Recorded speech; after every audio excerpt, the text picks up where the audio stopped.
Olá pessoal, seja bem-vindo a mais um episódio do nosso podcast Logística Fora da Caixa. Hoje estamos aqui para mais um papo, bastante conhecimento dentro da área da roteirização, de malhas, um profissional bacana aí do mercado, para poder compartilhar um pouco da sua história, da sua jornada e trazer conhecimento para agregar a você que está acompanhando os nossos episódios. 68, né, Terão? 68 e contando, né, Helder? Com algumas falhas aí que nós tivemos no meio do caminho. Como bons profissionais da logística que somos, falhamos nas nossas gravações também, né? Mas é importante para Por agenda, né? Sempre por culpa do cliente. No caso, sempre por culpa do entrevistado. Nunca nossa. Mas o nosso público, a pessoa que acaba assistindo as nossas entrevistas pode indicar pessoas para nós entrevistar. Muitos convidados já vieram para essa mesa através de indicações. Um amigo falou, vai lá, conta a tua história, vocês têm que entrevistar o meu amigo. Então isso é importante, né, Helder? Trazer boas histórias e sempre a gente está cumprindo com o que prometemos lá no início do projeto, né? Isso aí, com certeza. Bom, antes de iniciar a nossa entrevista, vamos aos recados principais, que são as publicações são feitas todas as quartas-feiras. Principal rede social que a gente publica é o YouTube, né? Então, o principal canal de streaming, mas também estamos no LinkedIn, no Instagram, publicando alguns reels, alguns cortes. Então, você que está aí do outro lado da tela, é importante curtir, compartilhar, se inscrever e também deixar um comentário ali para o convidado que vai contar a sua história. É importante, normalmente as pessoas respondem, então deixa uma frase, um texto ali dizendo se já trabalhou com o convidado, se já teve uma experiência, que isso sempre deixa a pessoa mais contente, beleza? E não, eu estava esquecendo, temos o Spotify. Você que está aí no carro, indo para casa, escutando uma boa conversa, acesse o canal do Logística Fora da Caixa no Spotify. Então, Helder, apresente o nosso convidado e vamos para uma boa conversa. Vou dar uma travada assim, só para fingir que deu errado. Nosso convidado de hoje é o Pedro Guiral, coordenador de malhas na Minerva Foods.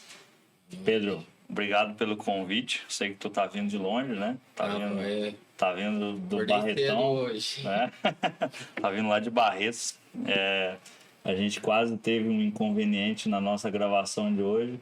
O Andrei me liga, me mandou mensagem 2 horas da manhã. Helder, não vou chegar a tempo. Não sei o que. Ele, pelo amor de Deus, o convidado tá vindo de mais longe que você. O Andrei tá vindo de Curvelo, Minas Gerais. A gente tem que reconhecer o esforço do Andrei, que tá aqui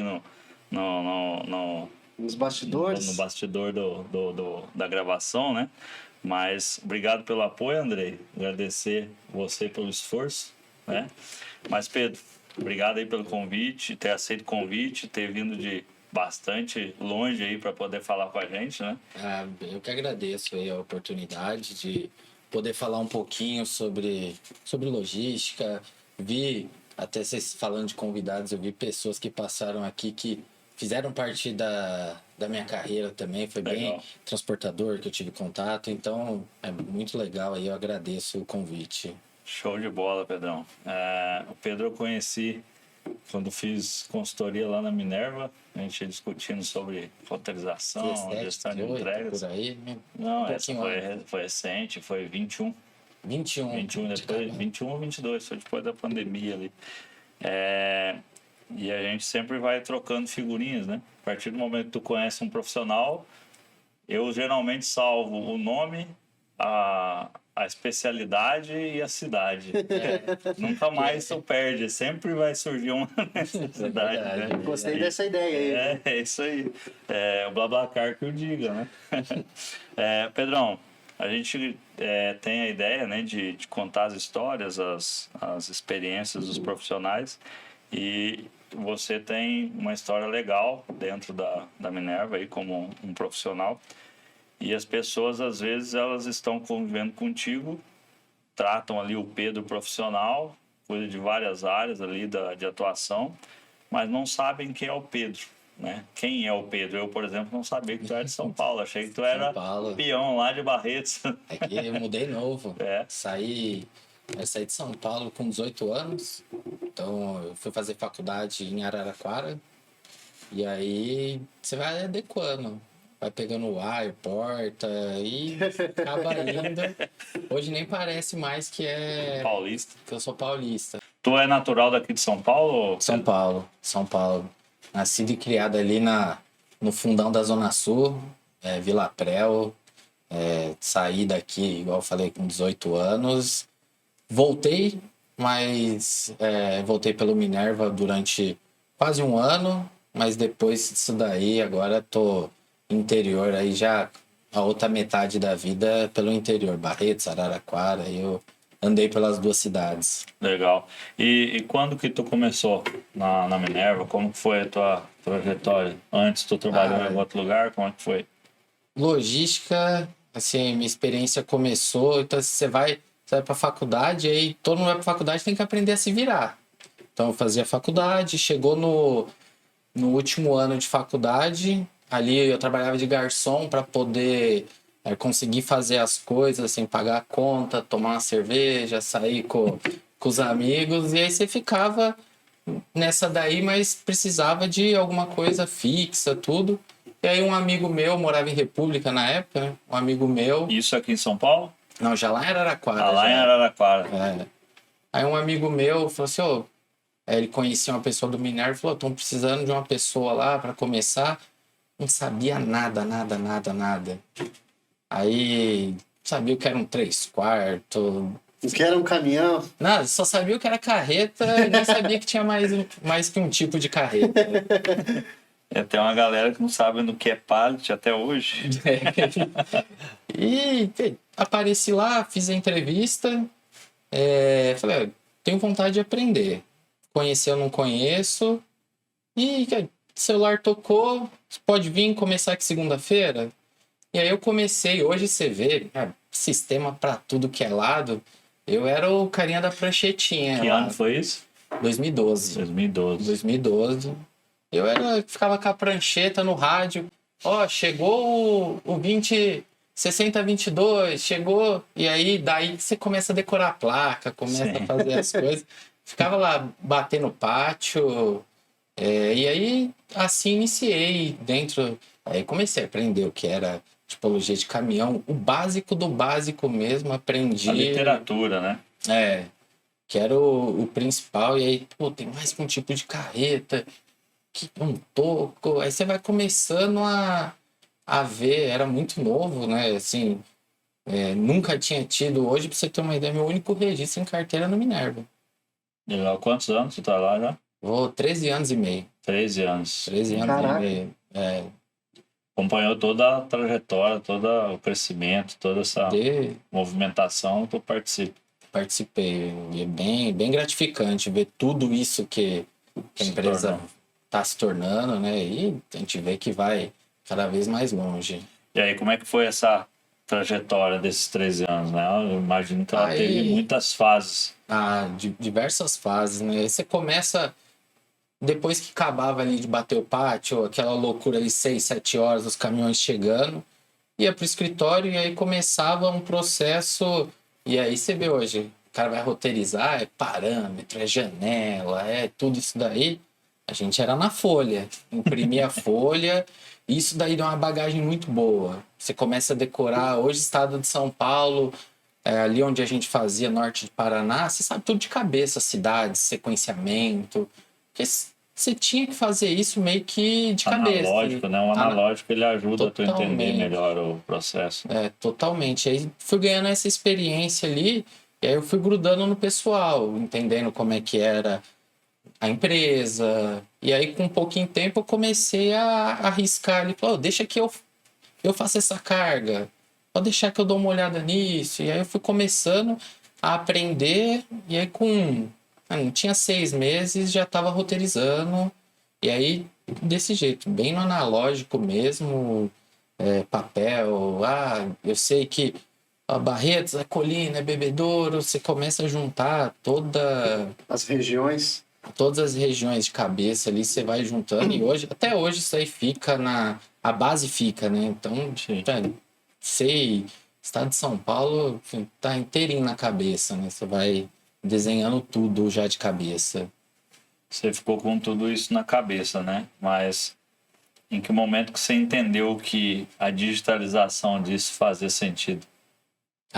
A hora que assim, a gente levava na época assim para fazer mais ou menos umas 4 a 5 horas fazer um planejamento de roteirização. Aí a gente falando de uma centena de caminhão na noite, mas 4 a 5 horas para fazer todo esse processo entre entender, separar, organizar, fazer escala de caminhão, todo esse processo. Aí você fala assim, é muito tempo para você fazer um processo, para você entender. E ficava assim, ó, o dia que trocava um, acabou, né? Porque Tava tudo na cabeça do... Todo mundo tava na cabeça e durante muito tempo ficou isso na cabeça, né? Até a gente começar todo um processo. E hoje você vê, ninguém consegue mais fazer assim no analógico, né? E aí essa é a parte difícil para quem nasce do digital, né? Porque quem veio do analógico, e que daí pega toda essa questão de gerações, o cara que sabia fazer, faltou ir num mapeamento, numa implantação, ou em algo de um negócio que tu chega lá, o cara ainda tá com computador de tubo, às vezes eu já encontrei máquina de escrever. Caramba! Só que ainda tem em pleno, né, 2025 você tem esse tipo de situação. Mas se dá um apagão de internet, se dá um apagão de energia, ninguém sabe fazer o analógico mais. Eu lembro, vocês vão conhecer o Hélio, que trabalha lá junto com a gente, ele sabe São Paulo inteira no CEP. Caraca. Você pode perguntar para ele. Não é possível. Ele sabe, 0,50, tá para a região de cá, 0,20 para lá, ele sabe tudo. Você decora, né? Todo o processo, e a gente aprendeu assim, ele também, bastante tempo a gente trabalhando junto, a hora que eu olhei, eu falei, caramba, São Paulo, eu sei as cidades, é mais fácil. É muito legal mesmo ver isso daí. E aí quando você vai pro digital, eu vejo que é mais fácil. Mais difícil você ensinar essa parte e ter isso na cabeça, né? É que o digital é o mesmo que tu tá usando um Maps, um Waze, que tu passa aí em locais sem decorar caminho, sem Justamente. decorar nomes. Eu rodo São Paulo inteirinho no mapa, mas se perguntar para mim, avenida tal, esquece, cara, tu tá só olhando o trajeto, tu não mentaliza mais isso. E a construção desse tipo de atuação no analógico, a gente fala, né? Sim. Analógico para essa nova geração é tudo que é fora do computador, tá, galera?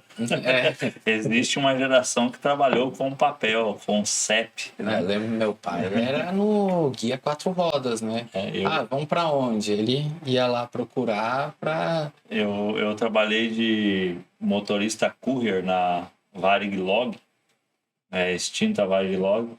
E eu estava aprendendo a dirigir em Varginha, que não é fácil, só morro, e com o mapa. Eu lembro que eu pegava o mapa, folhava para entender onde você estava, os trajetos, até você começar a rodar pelo mapa e depois entender que alguns lugares ligavam atalhos a outros e só pelo mapa tu não enxergava, porque em morro, né? Então, essa ideia da execução prática, do toque físico, isso faz uma diferença gigantesca na digitalização. A hora que imagino que quando tu começou o processo de implantação do RoadNet lá atrás, isso fez uma diferença gritante conhecer esses detalhes. Demais.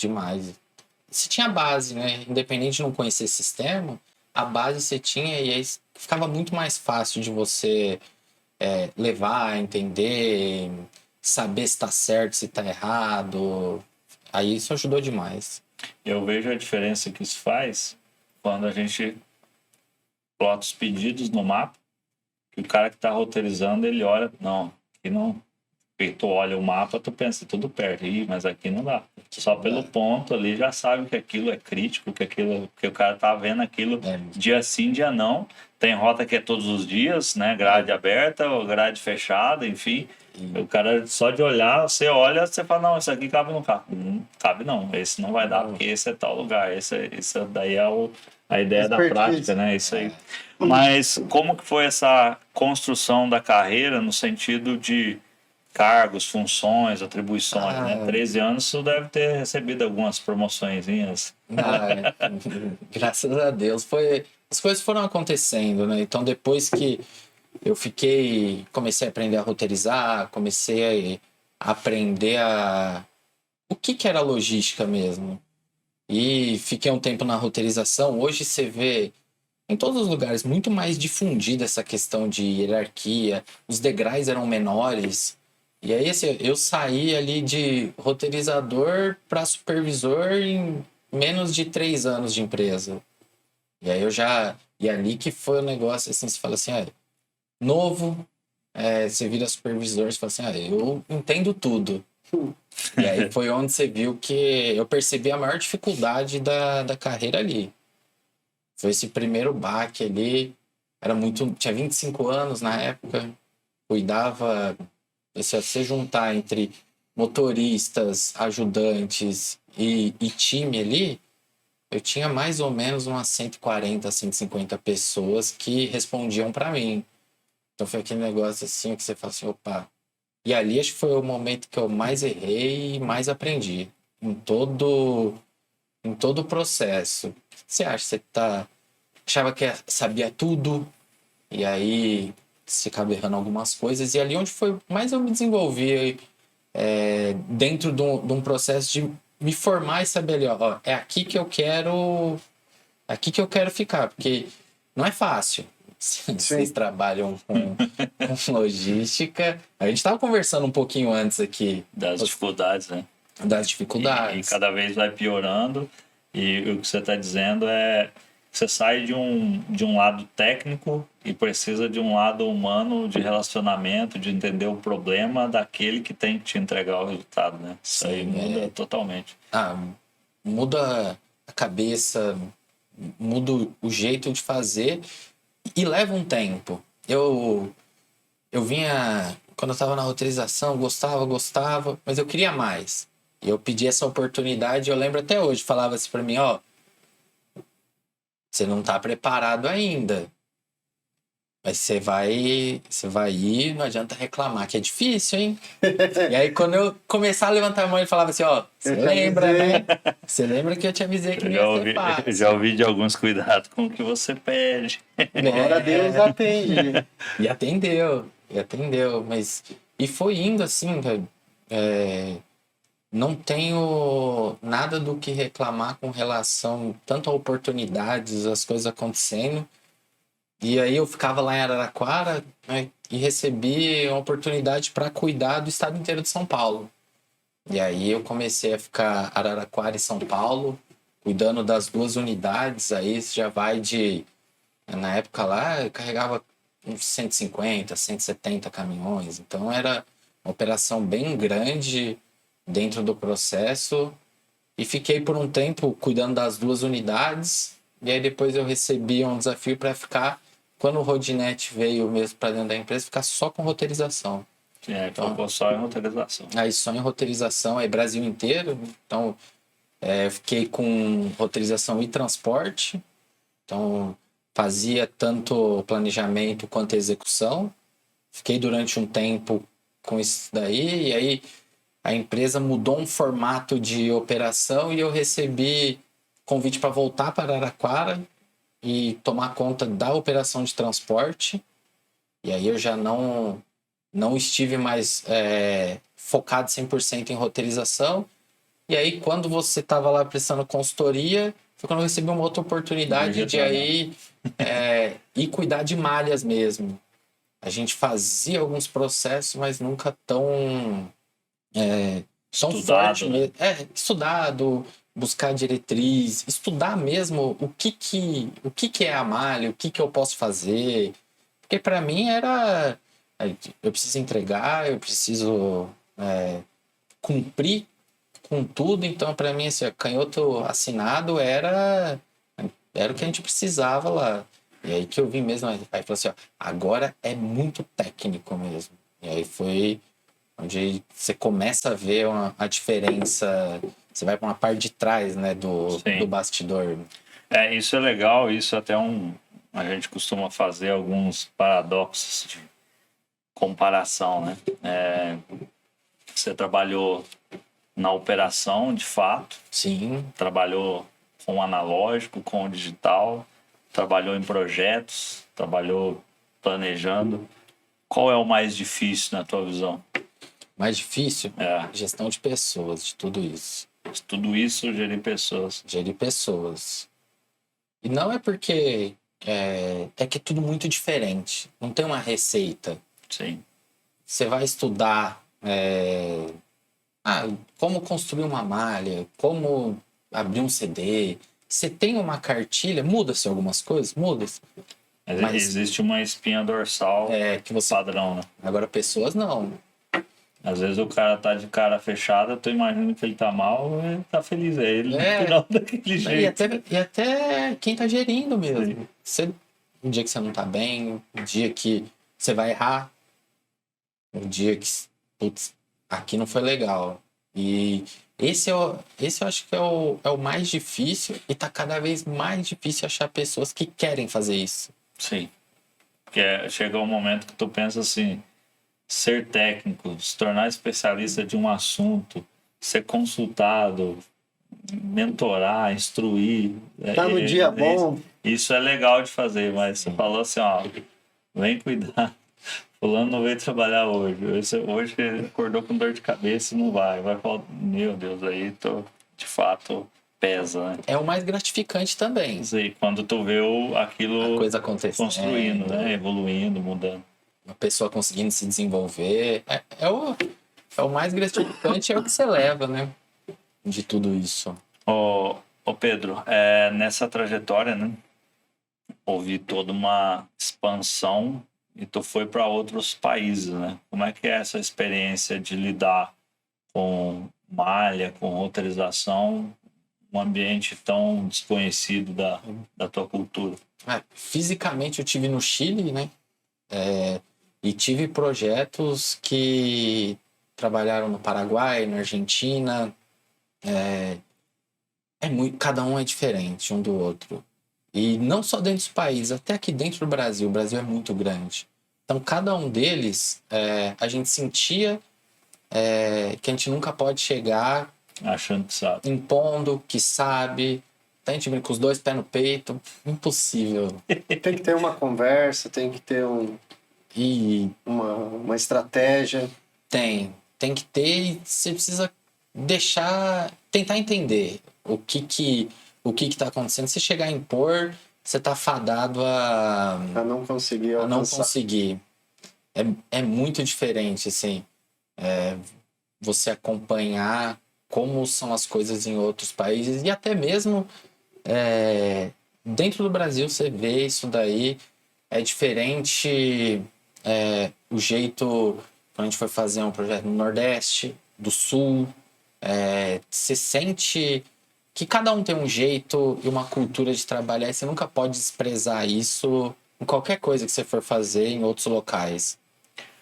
Na tua visão, qual que é o principal desafio aí desses países que tu atuou nos projetos? Eu vejo que de tudo que a gente viu, a gente conseguir levar, eu vejo ainda muito analógico perto do que a gente faz hoje no Brasil. O Brasil, então, é mais tecnologia, que tem mais tecnologia que os países vizinhos. Tem mais tecnologia. Mas na tua visão, por falta de necessidade, eles não têm a necessidade de tecnologia, não tem tanto roubo, tantos problemas, estradas ruins, etc., ou por realmente não investir nisso? Eu vejo que é um pouco dos dois, assim. É uma cultura diferente com relação a isso. Eles estão acostumados com isso. E aí você vai quebrando aos poucos, e a gente vem fazendo bastante coisa bacana que está ajudando a trazer isso para o digital. Não que não tenha, né? Mas para trazer para um formato cada vez mais automático, cada vez mais digital para eles lá. E colher resultado, colher números numa situação dessa é bem difícil, né? Onde você não tem um padrão de ferramentas, tem um trabalhando numa linguagem, outro trabalhando em outra? Como é que é esse dia a dia? Acaba sofrendo um pouco mais. Está acostumado ali a ter número muito fácil de analisar. Então você acaba tendo que você volta um pouquinho pro passado e começa a olhar. E o objetivo nosso é que tenha os mesmos processos assim, de número, principalmente de número, porque sem número, dentro da logística, a gente não consegue trazer nenhum tipo de avaliação, né? Sim. Nesse período, a gente estava falando antes, você avançou de áreas, né? Tu tem a logística do produto acabado, a logística da matéria-prima e a logística do gado vivo. 3 vertentes totalmente diferentes. Consegue explanar um pouquinho para a gente das vantagens e desvantagens de cada uma dessas áreas? São assim, logística. É um mundo enorme. E aí você vai dentro desse processo, você vê a logística do boi, ela é um negócio assim, é bonito de ver assim todo o processo que é feito, desde você vai no produtor rural, é diferente, legislação totalmente diferente. Então eu tinha tido muito contato ali, basicamente com last mile, com TSPs, cross-docking. A hora que você começa a inserir projetos dentro disso, você vê que tem um apelo muito forte para cuidado do animal, que eu não tinha ideia de como que Bem-estar animal, né? Fora assim, as dificuldades de logística, assim, boa parte em estrada de terra, não pesa no produtor rural, você para antes num local, ou em outro local você vai lá, pesa, você faz um processo, você não sabe o percurso do caminhão, você tem que desenhar a rota que ele está fazendo. Então, é um mundo totalmente diferente do que a gente está acostumado a ver essas carretas aí andando nas estradas. É bem diferente. São mundos totalmente diferentes.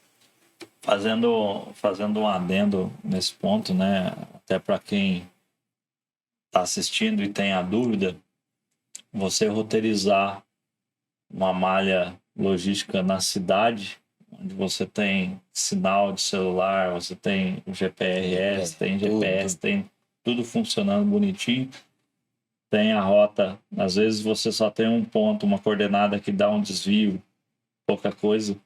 Nesse universo do gado, né, do agro, das fazendas, tu roteiriza uma distância que vai até uma porteira, e daquela porteira tu tem 10, 15, 20 quilômetros para dentro de uma fazenda. E aí tu não tem a estrada que não tem a estrada mapeada, e daí tu vai ter... deu 200 quilômetros, o cara fala para você que rodou mais 30 e você não tem como fazer aquilo. Pra galera que não tenha conhecimento nessa área, é possível você criar trajetos no mapa e fazer com que isso se torne um caminho na próxima roteirização. Sim.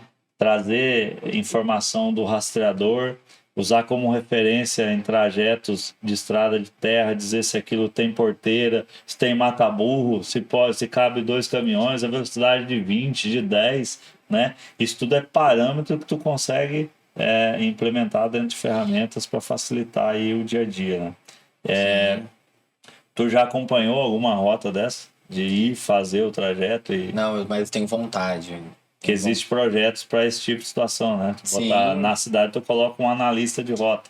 Lá tu coloca um cara para exatamente coletar o trajeto, né? Já viu o projeto dessa forma. Coletar informação, principalmente nos que tem mais recorrência de carga, para poder validar a informação, que é o que você falou. Era o transportador, o motorista falando, e aí a hora que você vê, e aí você vê relatos assim. E fora assim, você pega as regiões do Mato Grosso. Regiões do Mato Grosso é uma rota na cheia e uma rota na seca. E aí, muda totalmente. Muda totalmente. O caminho existe num período do ano e no outro e não tem mais. E depois muda. Tocantins, e aí afora ele muda de acordo com o tempo mesmo, sazonalidade.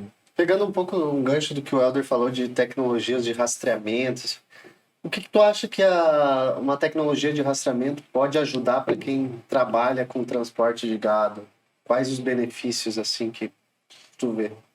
Principalmente assim, saber onde o caminhão tá, porque a gente fala que, igual a gente estava conversando, vai até uma parte estrada de asfaltada, depois vai para locais onde não tem sinal de celular.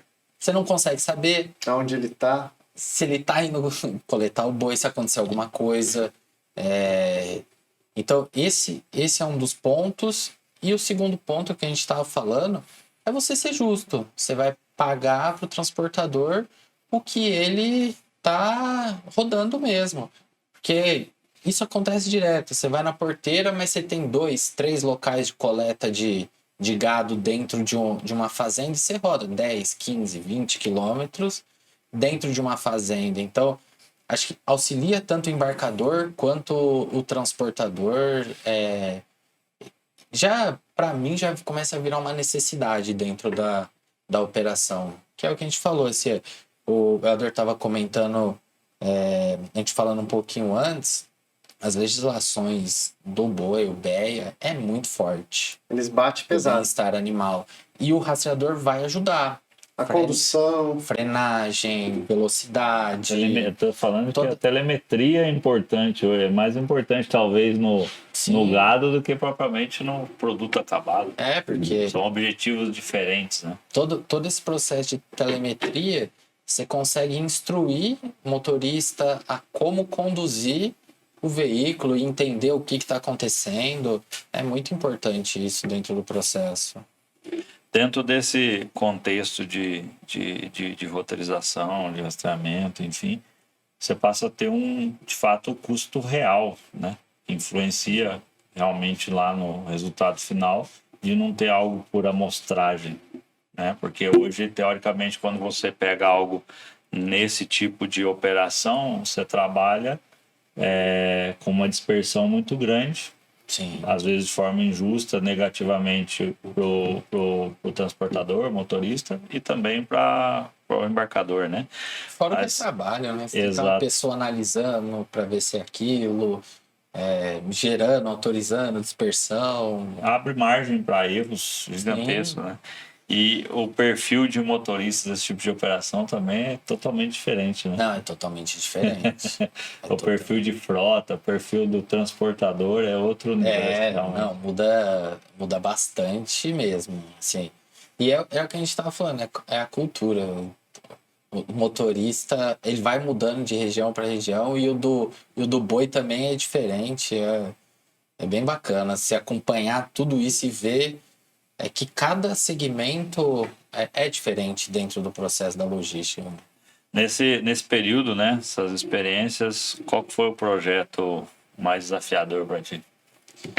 O mais desafiador mesmo foi assumir o primeiro projeto mesmo, assim, que eu era a pessoa que ia conduzir. Dificuldade, em todos os projetos você encontra uma dificuldade para implantar uma autorização, vários processos, mas quando eu assumi o primeiro estudo 100% meu que ia definir uma expansão.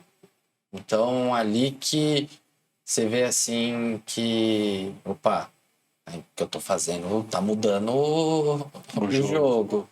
Então, esse primeiro, assim, que foi o que sente que o negócio mesmo que você faz vai mudar um rumo ou não. Ou você vai trazer para uma decisão que não é para acontecer. Então, esse primeiro, assim, uma expansão, eu falei assim, opa, aqui o negócio tá diferente. Foi onde eu senti isso. Eu tenho uma dúvida, né? Estamos falando muito de malha, né? Rodoviária. Como é o dia a dia de quem trabalha com isso? Quais são as principais atribuições, os principais estudos que um profissional costuma fazer durante o seu trabalho? O que é as atribuições? Quando a gente fala de malha, assim, a gente vai para... Aqui o Brasil é muito louco, principalmente na parte tributária. Então, esse é um dos viés mais importantes que a gente tem lá. Então, a gente vai... A localização, muitas das vezes, pode ser o diferencial, mas o tributário hoje, no Brasil, ele supera até a localização. Então, é muito volátil toda a operação, os impostos, benefícios. Então, a gente busca sempre lá fazer um processo em que a gente rode a malha e veja cada vez se ela está ideal, se ela não está, se o local está certo, se o local não está certo, se eu ir para outra cidade está melhor, se eu ficar onde eu estou é melhor, se eu mudar a tipologia de atendimento é melhor, essa cidade atendo, essa cidade não atendo. Então, basicamente, a gente fica simulando cenários e estudando o que pode melhorar ou que a gente pode ajudar a economizar alguma coisa nesse sentido, seja tributário ou mesmo de localização. Então, é muita coisa que gira e não para. Então, assim, a gente tenta rodar a malha aí de uma forma cíclica, né? Que vá mais do que uma vez. A gente não revisita sempre o que a gente tem hoje como estático. Nunca considera que essa é a verdade ideal. Acho que é o principal. Para a malha não tem uma verdade ideal, ela muda muito. Isso vai muito de encontro ao transporte ou também a armazenagem junto? Também. Aos funcionários, como que... Envolve essa questão da troca de nota, né? Às vezes você vê dentro de uma operação, o carro sai de Minas, um exemplo bobo, sai de Minas, vai no Mato Grosso, troca a nota e vai entregar no Nordeste, algo do tipo. Tem umas coisas absurdas que tu fala, mas por que o carro roda tanto? Porque o volume financeiro que ele está transportando, o imposto que ele pagaria se fosse direto é maior do que se ele tem um gasto logístico de deslocamento, né? É mais barato o deslocamento do que o imposto que ele vai pagar. E vai juntando tudo isso aí. Por isso que é um manicômio. Armazenagem, transporte, tributário, mão de obra, Todo isso daí a gente joga num funil lá e vai espremer o resultado para ver para onde a gente vai. O que é o melhor. Às vezes a armazenagem pesa menos, às vezes ela pesa mais, o tributário, a localização. E joga tudo dentro disso daí para levar assim, ó, pessoal, aqui estão os cenários, para embasar as decisões e aí o que a gente vai seguir. Existe uma dúvida, né, de leigo, assim, existe KPIs, indicadores quais são os principais KPIs e indicadores se a gente for levar em consideração ao estudo de malha? Existe algum?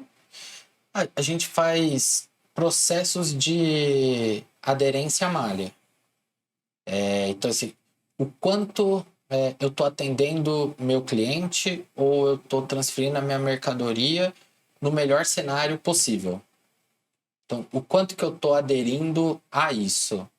Então, esse é o principal fator que a gente olha. Como que está a minha aderência? Esse é o principal. O que eu posso fazer para melhorar? Mas não é fácil de definir esses indicadores. Sim. Simulação de pesos, valores, né? Sim. E tomei a decisão de mudar de CD. Quais são as etapas, né? E o tempo que se leva para fazer uma mudança desse tamanho? Hoje a gente fala burocrático, jurídico, 90 dias mais ou menos. Entre você apresentar a documentação e ter toda a construção do seu CNPJ, parte técnica a gente vai fazendo em paralelo, então mais ou menos entre 90 e 100 dias você consegue colocar desde que você tenha já escolhido o local, todo o processo, mas parte burocrática e aí de infraestrutura técnica, de 90 a 100 dias você tem um CD operando. Para os leigos, qual a diferença de malha e rota? Malha é o desenho, é o que eu vou fazer. A rota é o trajeto, é o que eu vou planejar. Né? Dentro de uma malha eu tenho várias rotas. Com certeza. Né? A malha de atendimento, malha de expansão. É amplo, né, esse conceito. Você pode tratar a malha de uma região, a malha de um bairro, a malha de uma cidade. É bem amplo o conceito, mas a rota é justamente isso. Você ter os processos que fazem, quantas rotas eu vou ter dentro de uma malha, quantos clientes eu vou ter dentro de uma malha que vai fazer essa rota. Podemos dizer que uma rota ela envolve uma origem, vários destinos, clientes, produtos, trajetos, né?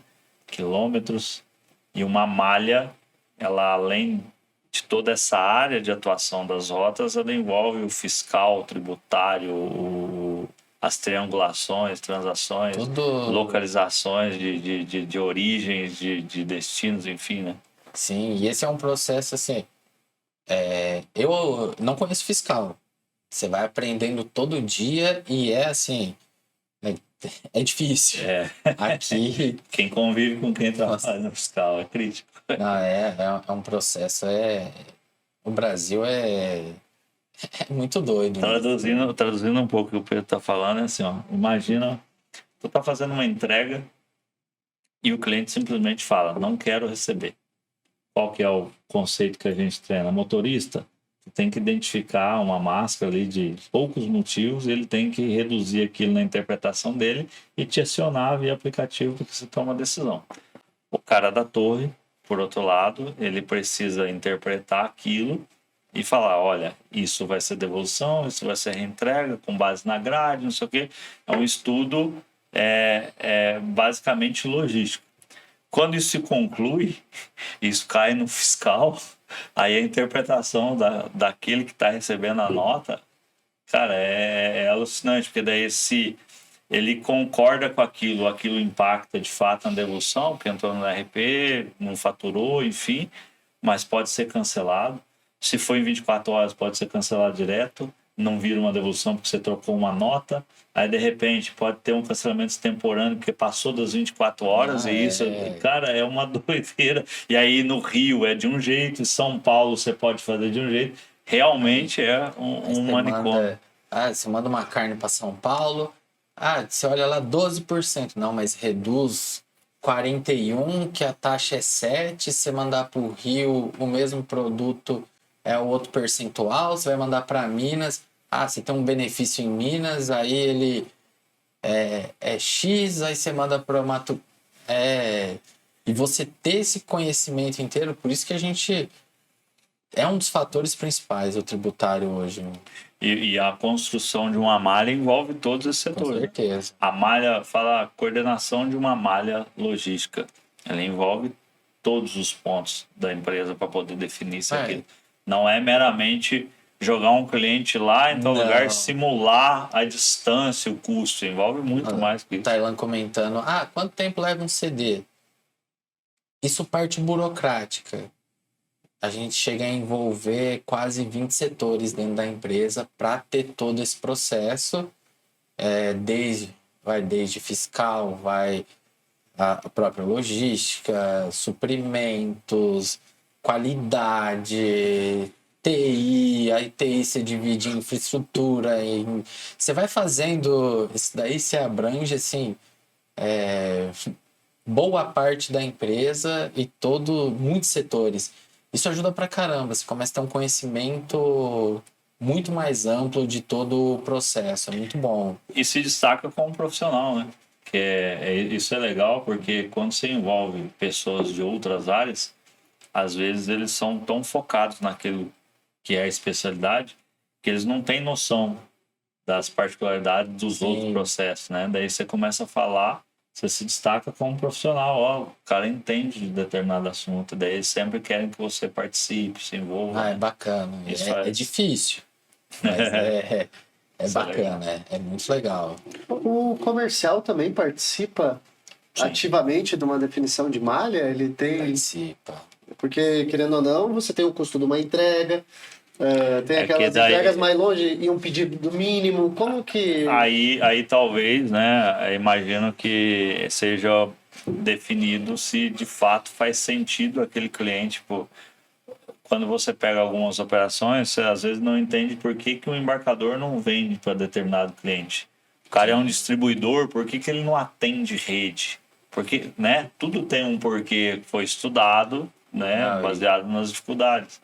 E não só o que você faz hoje, mas também o comercial, a gente tem um processo muito forte com eles no GTM, que eles têm as avaliações, a gente participa junto com eles. Então, não só vem de nós com eles, mas eles também trazem demanda para a gente analisar e fazer todo o processo. E, assim, qualquer validação, qualquer mudança, se eu não tiver a chancela do comercial, não adianta. Não, o negócio não vai para frente. Ô Pedro, eu vou te fazer uma pergunta que não estava no roteiro, né? Mas eu acho isso interessante. A gente já participou de alguns processos de expansão de empresa, né? Podemos dizer que desde 2010, 11, passando pelas fases dos concorrentes aí de uma empresa adquire a outra, agora fulano comprou ciclano, Beltrano comprou. Isso fez a gente ir adquirindo algumas experiências de ver um ciclo de mudança do mercado dos profissionais, né? A gente costuma dizer que dentro da logística você não pode fazer inimigos porque você não sabe o dia de amanhã. Você pode ser cliente, fornecedor, ou você vai ser chefe ou subordinado, né? Isso está dentro do cenário. E você recentemente passou por esse momento de expansão, vendo uma galera chegando, né? Do nada eu tô aqui, do nada chega um gerente, chega um diretor e eu tô aqui. Qual é a sensação de viver isso como profissional? Ao mesmo tempo que tu tem a oportunidade de aprender, de crescer, de se desenvolver. Por outro lado, tava aqui dentro, tudo era meu, tava dentro da minha casinha, né? Tinha um domínio sobre as coisas. Como que é essa experiência? Isso é muito bacana pro público, né? Sei, participar disso, como vocês participaram, é gratificante. Você vê as coisas acontecerem, você tá lá de dentro vendo as coisas acontecerem. E o principal, você agrega muito conhecimento, muita vivência diferente. É igual a gente está fazendo aqui, a gente vai conversando e vai aprendendo e trazendo isso como bagagem. Acho que tudo isso é experiência. Então, e você vê crescendo, você vê se desenvolvendo e tá participando disso ativamente é muito bom mesmo. Eu me recordo que acho que eu fui em 2018, 2019, que a gente foi uma primeira vez na Minerva em Barretos, né? Sim. Era uma outra frente, uma outra direção. Aí depois passou acho que uns 2, 3 anos, a gente voltou, novamente já estava... tinha uma parte que era meio que uma tenda lá, né? O administrativo tinha mudado. Tava expandindo. Reformando. Aí agora uma puta de uma estrutura em Campinas, né? Já um outro universo. A gente viu parte desse mercado que de profissionais, desse boom vindo ali para empresas. É gigante a diferença, né? E é o que você falou. A logística é muito pequena. Todo mundo conhece todo mundo. Todo mundo acaba conhecendo todo mundo, ou se não conhece, mas eu trabalhei com ele aqui e no final todo mundo se conhece. E quem tá dentro desse meio é porque fez coisa boa. Porque no final todo mundo tem referência de todo mundo. Né? Esse network não deixa de ser uma malha, né? Não deixa. Uma malha de conexões. Isso aí uma malha de conexões muito grande. Até o podcast, né? Que, nossa, exatamente. Quanta gente a gente já entrevistou e fez que amizade. Se conhece, né? E a gente constrói pontes a partir daqui, mas é legal que sempre um vê, eu vi um episódio, eu trabalhei com fulano, eu já fiz isso, ciclano passou por tal lá. Desses anos de Minerva, qual que, talvez, né, você falou de projeto, de desafio, mas qual foi o fato mais marcante para ti como profissional? Foi... Assim, eu guardo muito... o desenvolvimento profissional é muito bom. É legal. Tem todo um processo. Você tem... Né, reconhecimentos, já ganhei prêmio interno dentro da empresa. Mas assim, o mais bacana para mim é você receber pessoas que trabalharam com você. Então, esses dias eu estava trabalhando, pingou uma mensagem, uma pessoa que trabalhou comigo falou assim: ô Pedro, eu montei um processo aqui, que ele era um roteirizador, hoje ele trabalha com malha em outra empresa. Sim. Eu montei um processo aqui que acho que pode te ajudar. Aí você vê que você deixou alguma coisa em pessoas que trabalharam com você. Acho que Foi uma referência em algum momento. Né? esse daí é o principal, que no final você vai levar isso. As pessoas trabalharam com você e o que você conseguiu deixar para elas, né? Seja experiência, seja o que for. Isso daí me chamou a atenção, que eu falei, caramba, teoricamente hoje somos concorrentes, né? Porque ele mexe com o mesmo processo e ele falou assim, não, Pedro, montei, tô te mandando aí, vê se acha legal. Então isso daí é muito bacana, você vê acontecer e graças a Deus eu tive... e tenho pessoas que trabalharam comigo e hoje a gente tem contato, a gente troca experiência, troca conversas, lembra de casos que a gente passou junto. Acho que a gente está aí para isso, para deixar alguma coisa, mesmo que seja pequeno, deixar um legado aí nas pessoas que trabalharam junto com a gente. Você falou que são, sei lá, 14 anos de... Quase 14. Quase 14 de experiência profissional. E você veio crescendo, Sim. né? Veio evoluindo. Muitos jovens assistem as nossas entrevistas. Qual conselho que o Pedro dá, ou quais são as estratégias, os pontos positivos que você acha que você praticou durante a sua vida profissional e deram resultado para que as pessoas possam praticar também, né? Ou seja, abraçar as oportunidades que estão ali, ser disponível, enfim. Quais você sinalizaria? Eu tive a sorte e tenho até hoje pessoas que são profissionais de logística assim, sensacionais, que passaram e estão no meu caminho. Então, assim, para mim o principal é ouvir. Saber ouvir. Entender e estar disposto.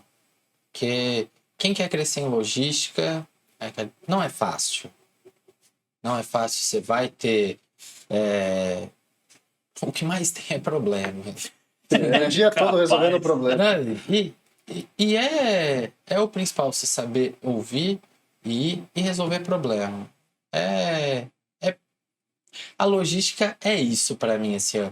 A gente vai resolver problema e você vai ter que estar disposto a resolver isso. Se quer crescer, então esteja disposto a resolver problema e escutar muito, porque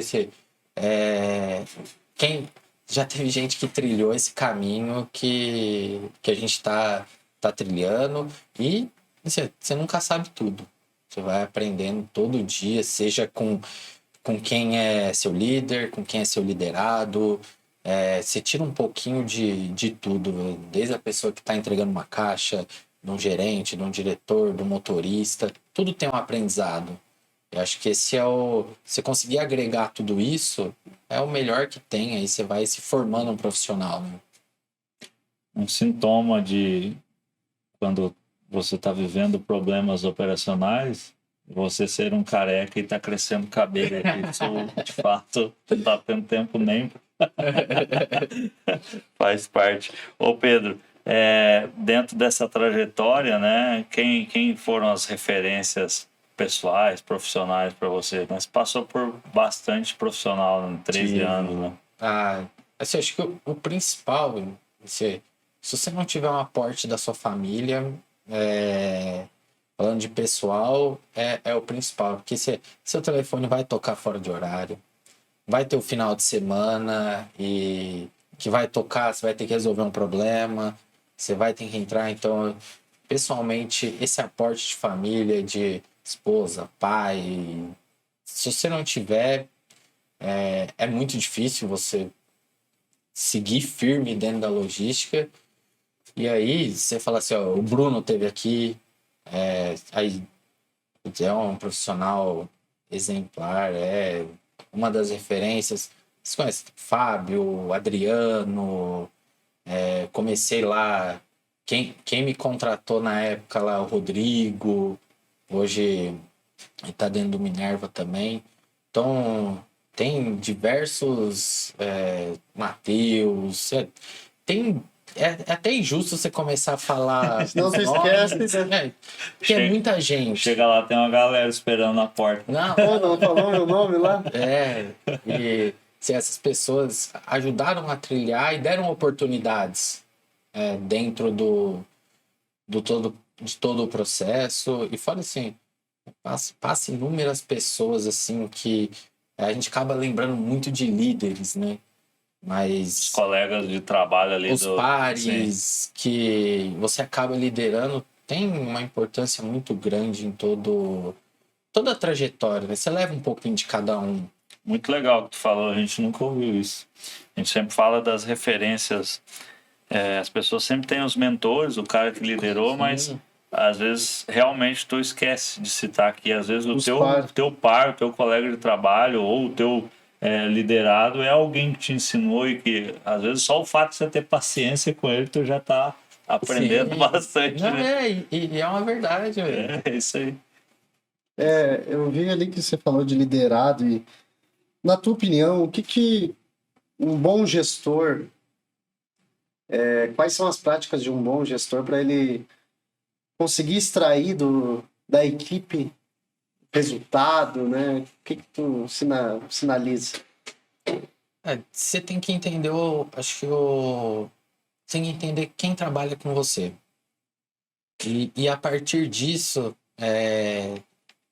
assim, nunca igual eu falei no começo, uma receita. Então, assim, ó, com o Tailan, eu vou trabalhar e conversar de um jeito.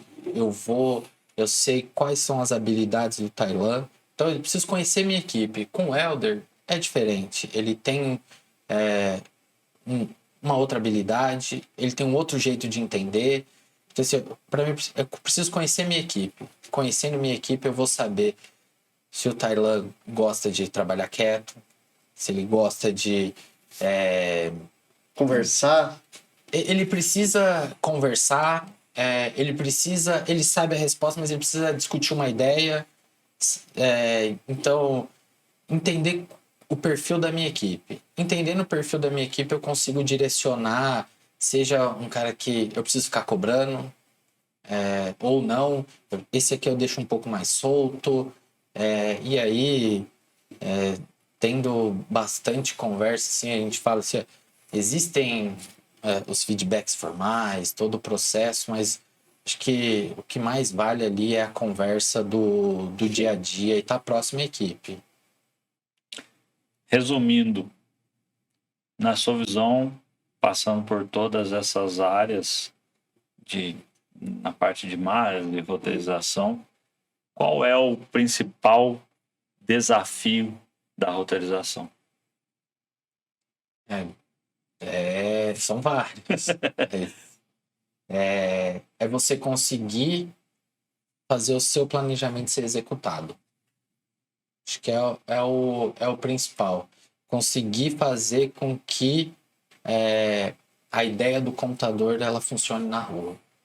Quando você casa os dois, aí a tendência de ter sucesso é muito grande. Acho que é o principal. Agora, a pergunta que não quer calar. Tu já viu isso acontecer? É difícil. Olha lá. Não, já vi acontecer, mas ele não dura muito tempo, porque muda, muda muito. Né? É constante a mudança, é vivo. Legal. Show de bola. Show, né? Os papos técnicos, eles são gostosos de ser conversados e abre a mente para você cada vez ir mais a fundo em alguns pontos, né?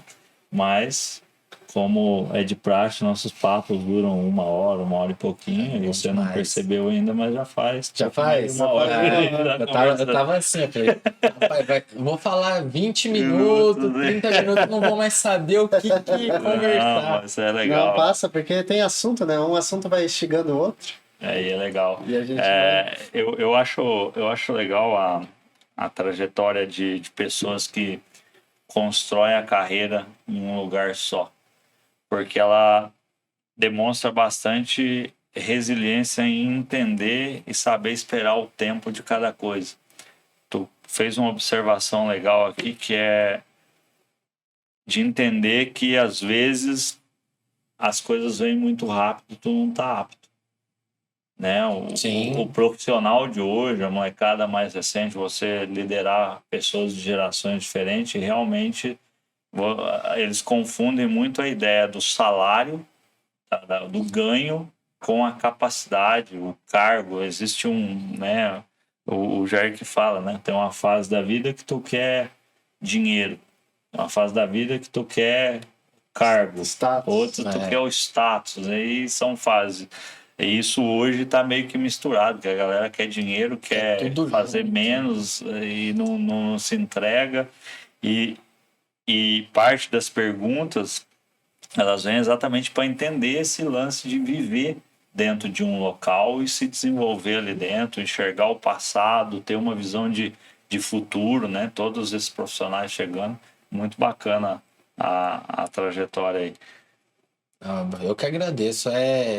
Você não para pensar tudo o que aconteceu. Sim. E aí, conversando aqui, você vai lembrando o filme, tudo que... O roteiro ele não serve para praticamente nada. Na verdade, o roteiro, quando a gente manda, é para a pessoa se enganar.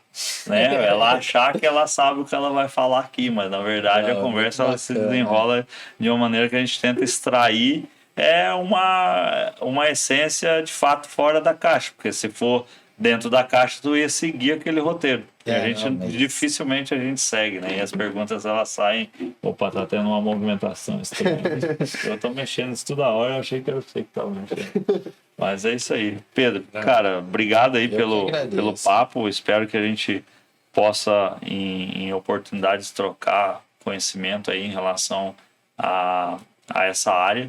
Né? Eu não era de roteirização e fui meio que obrigado a viver esse mundo.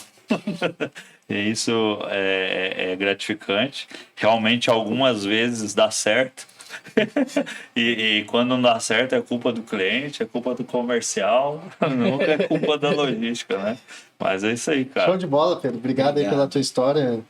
Eu compartilho também. Eu atualmente praticamente tive um único emprego, né? Então também vai para 14 anos. E aí às vezes a gente vai olhando o cenário das pessoas que eu trabalhei tantos anos nessa empresa, agora fui tantos anos nessa.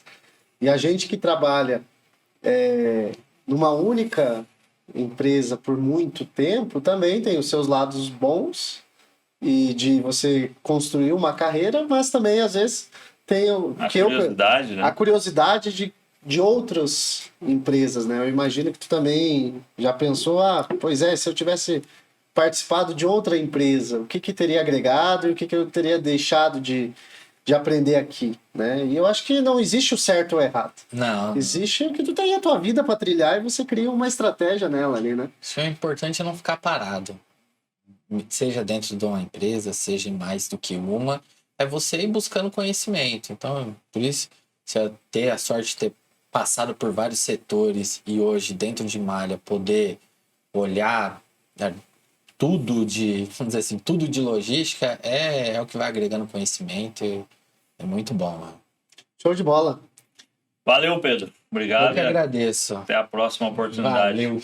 Valeu para você que ficou até aqui. Até o próximo episódio. Um abraço.